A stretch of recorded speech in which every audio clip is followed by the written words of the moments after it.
200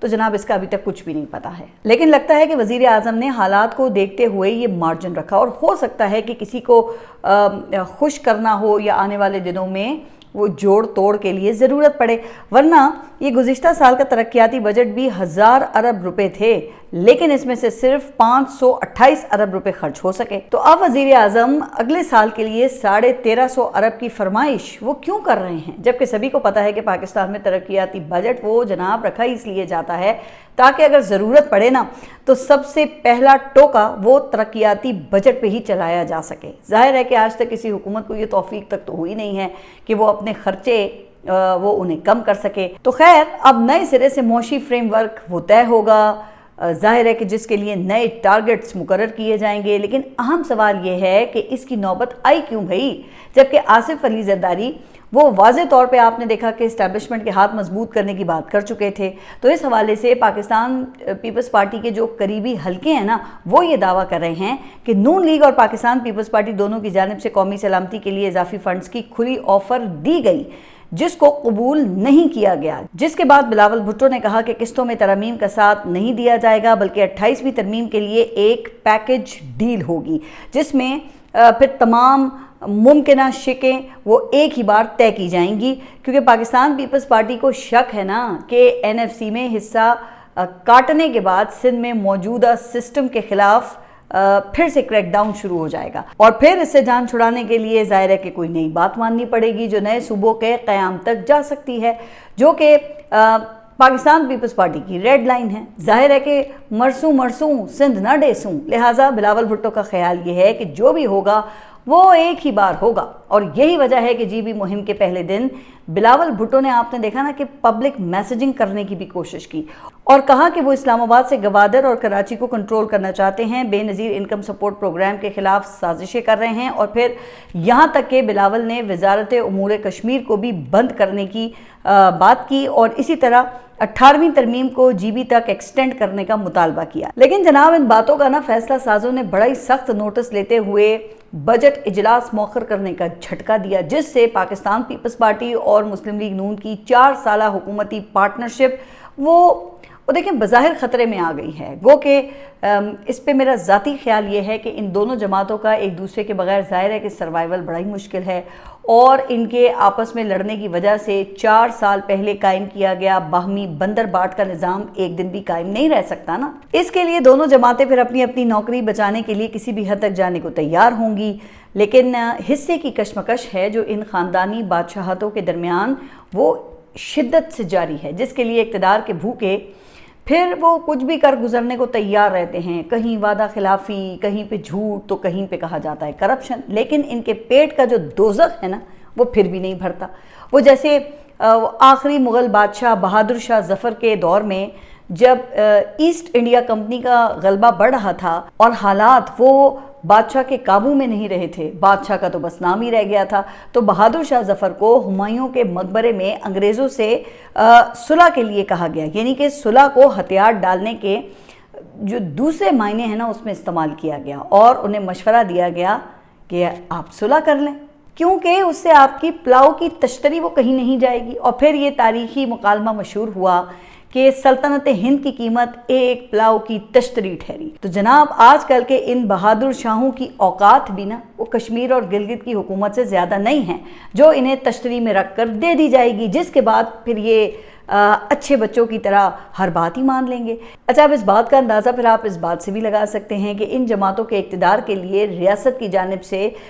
پاکستان تحریک انصاف کے ساتھ جاری جو سلوک ہے اس میں بھی کوئی فرق نہیں آیا۔ اب گزشتہ روز مزید پی ٹی آئی رہنماؤں میں جن میں سلمان اکرم راجہ، شوکت بسرا اور نعیم پنجوتا شامل تھے، ان کو بھی جی بی سے صوبہ بدر کر دیا گیا۔ اچھا، اب دوسری جماعتوں کے سینکڑوں لوگ وہ الیکشن مہم میں شرکت کے لیے ملک بھر سے وہ جی بی گئے ہوئے ہیں، لیکن آپ یہ دیکھ رہے ہیں کہ کسی اور جماعت کے ایک شخص کے ساتھ بھی صوبہ بدری کا جو واقعہ ہے وہ نہیں آیا نا پیش، لیکن میاں محمد نواز شریف، بلاول بھٹو اور آصفہ بھٹو کے استقبال کے لیے گاڑیوں میں بھر بھر کے ہراول دستے وہ پہلے ہی پہنچا دیے گئے تھے تاکہ پروٹوکول میں ان کے کمی نہ آئے نا۔ جبکہ دوسری طرف میں پاکستان تحریک انصاف کی جو امیدوار اور سابق وزیر اعلیٰ جی بی خالد خورشید کی والدہ ہیں، ان کو الیکشن انتظامیہ کی طرف سے جاری کیے گئے ایک شو کاز نوٹس کو دیکھ رہی تھی، جس میں اس بات سے انہیں خبردار کیا گیا ہے کہ آزاد امیدوار ہوتے ہوئے آپ کی ریلیز اور جلسوں میں پی ٹی آئی کے جھنڈے استعمال ہو رہے ہیں، جو الیکشن کے ضابطہ اخلاق کی خلاف ورزی ہے، لہٰذا فوری طور پہ اپنے حلقے میں لگے ہوئے ایسے تمام پارٹی بینرز اور جھنڈوں کو ہٹائیں ورنہ ضابطے کی کارروائی کی جائے گی۔ اب آپ یہ اندازہ کریں نا کہ پاکستان کی سپریم کورٹ تو کہہ چکی ہے کہ الیکشن نشان چھیننے کا مطلب وہ ہرگز یہ نہیں ہے کہ پارٹی بین ہو گئی ہے اور نشان کوئی بھی ہو، کسی بھی جماعت کو الیکشن لڑنے سے نہیں روکا جا سکتا ہے کیونکہ یہ بنیادی سیاسی حق ہے۔ لیکن جناب گلگت بلتستان میں تو الٹی گنگا بہہ رہی ہے، جس سے پھر دیکھیں یہی ثابت ہوتا ہے نا کہ بائی ہک اور بائی کرک پاکستان تحریک انصاف کو کسی صورت وہاں پر الیکشن نہیں جیتنے دیا جائے گا، جس کے لیے گراؤنڈ تیار کرنے کے لیے اب میڈیا کو مخصوص حلقوں کی جانب سے ایک ٹیلر میڈ نیریٹو دیا گیا ہے، جس کا اظہار آپ دیکھ رہے ہوں گے کہ اس وقت مین سٹریم میڈیا پر بھرپور طریقے سے کیا جا رہا ہے، جس میں یہ پروپیگنڈا کیا جا رہا ہے کہ جس انتخابی نظام پر آج سوال اٹھائے جا رہے ہیں، اسی نظام کے تحت 2020 میں پی ٹی آئی نے حکومت بنائی تھی، اور پھر یہ کہ پی ٹی آئی نے براہ راست نشستیں نہیں جیتی تھیں بلکہ متعدد آزاد امیدوار الیکشن جیتنے کے بعد پی ٹی آئی میں شامل ہوئے تھے، جس سے 2/3 اکثریت وہ حاصل ہو گئی تھی۔ اچھا، پھر اس حوالے سے باقاعدہ کوئی 6-7 آزاد امیدواروں کے نام دیے گئے ہیں جنہوں نے پی ٹی آئی کے امیدواروں کو ہرایا تھا اور پھر اس کی حکومت میں وہ شامل ہوئے تھے۔ تو اس سے پھر یہ نتیجہ اخذ کیا گیا کہ گلگت بلتستان میں عوام شخصیت، ساکھ اور مقامی کارکردگی کی بنیاد پر فیصلہ کرتے ہیں، نہ کہ پارٹی وابستگی کی بنیاد پر۔ تو اب اگر یہ بات درست ہے تو پھر پاکستان تحریک انصاف کو الیکشن مہم سے وہاں پر کیوں روکا جا رہا ہے؟ اس کے جو امیدوار ہیں ان کو پارٹی پرچم لگانے پر شو کاز نوٹس وہ کیوں ایشو کیے جا رہے ہیں؟ حالانکہ آپ کو تو یاد ہوگا نا کہ وہ 12 لوٹوں کو تو پاکستان تحریک انصاف نے فارورڈ بلاک بنانے پر پی ٹی آئی نے خود ہی پارٹی سے نکال دیا تھا نا، جو اب وہ پاکستان پیپلز پارٹی میں، مسلم لیگ نون میں، یا پھر وہ استحکام پاکستان پارٹی کے ٹکٹ پر الیکشن لڑ رہے ہیں اس وقت۔ اچھا، اگر یہ امیدوار ہی اتنے مضبوط ہیں تو پھر پاکستان تحریک انصاف کو تو جناب فری ہینڈ دے دیں آپ، پھر ڈر کس بات کا ہے، خوف کس چیز کا ہے؟ لیکن اس کا کسی کے پاس کوئی جواب نہیں ہے۔ البتہ واضح طور پہ یہ ضرور بتا دیا گیا ہے کہ نظام وہی ہے جو پہلے رائج تھا، یعنی کہ اقتدار اسی کے حوالے کیا جائے گا جس کو وفاق میں پہلے سے سلیکٹ کیا ہوا ہے، اور کہا یہ جاتا ہے کہ جن کو سلیکٹ کیا ہوا ہے اگر آپ ان کی ذرا باتیں سنیں نا تو وہ لطیفوں سے کم ہیں نہیں۔ اب میاں محمد نواز شریف نے وہاں جا کر یہ مجھے کیوں نکالا کا راگ الاپا آپ نے دیکھا ہی ہے، ٹھیک ہے، مگر انہوں نے یہ نہیں بتایا کہ وہ خود عمران خان کو نکالنے کے منصوبے کا حصہ کیوں بنے۔ خیر، آپ دیکھ رہے ہیں کہ گزشتہ 4 سال سے میاں محمد نواز شریف کی جو بھائی ہیں ان کی وفاق میں حکومت ہے، بیٹی ان کی پنجاب میں حکمران ہیں، اور گزشتہ 3 دہائیوں سے گلگت بلتستان میں بھی مسلم لیگ نون اور پاکستان پیپلز پارٹی کی باریاں ہی لگتی آئی ہیں نا، جبکہ پاکستان تحریک انصاف کو جی بی میں مشکل سے یہ کوئی 2 سے 2.25 سال کی حکومت ہی ملی ہے۔ لیکن اب آپ ذرا ان کی باتیں تو ذرا چیک کریں تو اس سے لگتا ہے کہ یہ پہلی بار جی بی گئے ہیں۔ کہتے ہیں کہ یہاں پہ سڑکیں کیوں نہیں بنی، ایئرپورٹ کی توسیع کیوں نہیں ہوئی، ڈیم کا پیسہ کہاں گیا، یہاں لوڈ شیڈنگ منظور نہیں ہے۔ تو اب اگر یہ باتیں میاں محمد نواز شریف آئینے کے سامنے کھڑے ہو کر کریں نا تو زیادہ قابل فہم ہوتا، جس سے لگتا ہے کہ شاید وہ اپنے آپ کو ہی ملامت کر رہے ہیں۔ لیکن عوامی جلسوں میں یہ باتیں کرنے سے تو یہی تاثر قائم کیا جا سکتا ہے نا کہ جیسے لوگوں کی آنکھوں پر پٹی باندھنے کی کوشش ہے، جو ظاہر ہے کہ ان کو بھی پتہ ہے اچھی طرح کہ آج کے ڈیجیٹل دور میں جناب یہ ممکن نہیں ہے، لیکن چونکہ انہیں یہ یقین دلایا گیا ہے کہ سیٹس ڈیلیور ہو جائیں گی تو اس لیے جب تک حکومت ہے انجوائے کر رہے ہیں۔ اب ایسے الیکشنز کی پھر بھلا کیا کریڈیبلٹی رہ جاتی ہے، یا پھر کسی کو کیا پرواہ ہو سکتی ہے، کیونکہ اکاؤنٹیبلٹی جو نہیں ہے۔ اچھا، اب اس کی ایک اور گلیئرنگ اگزامپل وہ ہمارے سامنے آئی ہے، اور یہ معاملہ ہے چیف الیکشن کمشنر سکندر سلطان راجہ کو کلین چٹ دینے کا، جن پر 2024 کا الیکشن چرانے کا سنگین الزام ہے، اور اس کی گواہی راولپنڈی کے سابق کمشنر لیاقت چٹھا وہ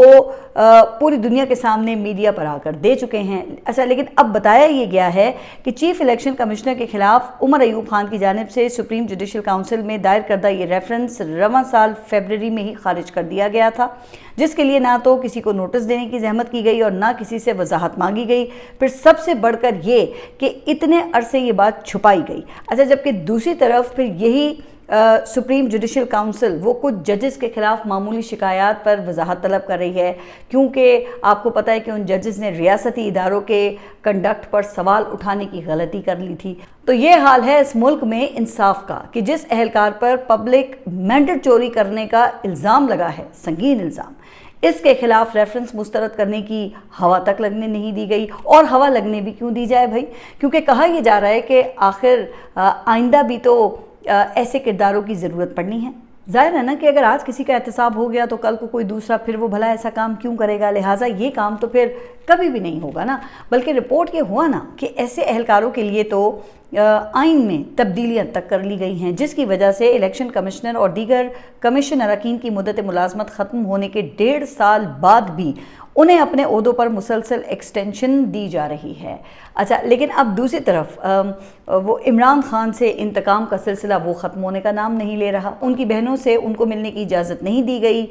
جن کے ساتھ پھر یکجہتی کے لیے خیبر پختونخوا کے وزیر اعلیٰ اور پاکستان تحریک انصاف کے دیگر قومی اور صوبائی پارلیمنٹیرینز نے وہاں دھرنا دیا، اور پھر اس دوران وزیر اعلیٰ اور عمران خان کی بہنوں کے درمیان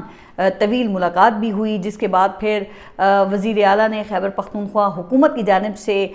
یہ مطالبہ بھی کیا کہ آئندہ بجٹ کی مشاورت اور منظوری کے لیے ان کی اور صوبائی وزیر خزانہ کی عمران خان سے ملاقات کروائی جائے، جس کے لیے انہوں نے آج اسلام آباد ہائی کورٹ میں پٹیشن دائر کرنے کا اعلان بھی کیا ہے۔ اور وزیر اعلیٰ نے یہ اعلان بھی کیا ہے کہ اگر عدالت نے ان کی استدعا نہ سنی تو پھر 10 جون کو خیبر پختونخوا سمیت ملک بھر میں پی ٹی آئی کے تمام پارلیمنٹیرینز قومی اسمبلی کے سامنے دھرنا دیں گے اور وفاقی بجٹ بھی پاس نہیں کرنے دیا جائے گا۔ اب جناب، پہلی بات تو یہ ہے کہ عدالت کے ٹریک ریکارڈ کو دیکھتے ہوئے وہاں سے کسی مداخلت کی امید تو نہیں کی جا سکتی ہے۔ پھر دوسری بات یہ ہے کہ اگر عدالت کوئی حکم دے بھی دے سپوز، تو محسن نقوی کی اجازت کے بغیر تو ملاقات جو ہے وہ پھر بھی نہیں ہو سکتی ہے۔ اور محسن نقوی کیوں اجازت دیں گے؟ اگر انہوں نے بھئی اجازت دینی ہی ہوتی تو وہ یہ آئے روز جو دھرنے ہیں پھر یہ کیوں دینے پڑتے؟ اب رہ گئی بات قومی اسمبلی کے سامنے احتجاج کی، تو وہ تو ظاہر ہے کہ تبھی ہوگا جب اس کے لیے حکومت پاکستان تحریک انصاف کے اراکین کو قومی اسمبلی تک پہنچنے دے گی، جس کا مظاہرہ وہ ہم پہلے بھی دیکھ چکے ہیں، جب وہ خیبر پختونخوا کے پارلیمنٹیرینز کو وزیر اعلیٰ سمیت کے پی ہاؤس سے باہر ہی نہیں نکلنے دیا گیا تھا۔ اب اگر دوبارہ پھر دیکھیں وہی ایپیسوڈ ریپیٹ کرنی ہے تو دیکھ لیں کر کے، لیکن لگتا ہے کہ اس کا کوئی فائدہ نہیں ہوگا۔ لہٰذا یہ بات پاکستان تحریک انصاف کی قیادت کو سمجھ آ جانی چاہیے کہ یہ چند 100 کے اجتماعات سے جناب اس حکومت پہ کوئی فرق نہیں پڑنا۔ اب دیکھیں، اگر دباؤ بڑھانا ہے تو کہا جاتا ہے کہ اس کے لیے میس موبلائزیشن کرنی پڑے گی، لیکن کیا اس کے لیے پارٹی تیار ہے؟ تو ظاہر ہے کہ اس سوال کا جواب تو پھر وزیر اعلیٰ خیبر پختونخوا اور پاکستان تحریک انصاف کی مرکزی قیادت ہی دے سکتی ہے، جو بظاہر تو بے بسی دکھائی دیتی ہے، کیونکہ خبریں یہ ہیں کہ محسن نقوی نے بھی پوری تیاری کی ہوئی ہے۔ اچھا، اب یہ سہیل آفریدی سے ناراض 20 سے زائد پاکستان تحریک انصاف اراکین کا بیرسٹر گوہر کے نام خط بھی سامنے آ گیا ہے، جس سے پھر یہ بات ثابت ہو گئی ہے کہ ناراض اراکین کا گروپ وہ تو موجود ہے، اور یہ کوئی ہوائی بات نہیں ہے۔ اب ان اراکین نے کچھ اعتراضات بھی اٹھائے ہیں، جس کے مطابق عمران خان کی رہائی کے لیے نہ تو کوئی تحریک چل رہی ہے اور نہ ہی کوئی مؤثر لیگل حکمت عملی اپنائی گئی ہے، اور پھر یہ بھی کہا گیا ہے کہ خیبر پختونخوا میں گورننس کا فقدان ہے۔ تو اب اگر دیکھا جائے تو ان اراکین نے عمران خان کی قید پر تشویش اور رہائی کے لیے پارٹی کی کوششوں پر عدم اعتماد کا اظہار کیا ہے، لیکن آپ فرض کریں کہ اگر ان اراکین کو حکومت میں شامل کر کے فیصلے کا اختیار دے دیا جائے تو پھر یہ لوگ کیا کریں گے؟ ظاہر ہے نا کہ پھر وہی کریں گے جو اس سے پہلے علی امین گنڈاپور نے کیا یا جو اب سہیل آفریدی کر رہے ہیں۔ تو پھر تو سوال یہ اٹھتا ہے کہ اس گروپنگ کا پھر مقصد کیا ہے؟ تو اس سوال کا جواب آپ نے مجھے اپنے کامنٹس میں دینا ہے، لیکن میرا خیال یہ ہے کہ اس کا ایک ہی مقصد ہے، اور وہ ہے ڈیوائیڈ اینڈ رول۔ آپ سب اپنا خیال رکھیے، اور اگلے ولاگ تک کے لیے اللہ حافظ۔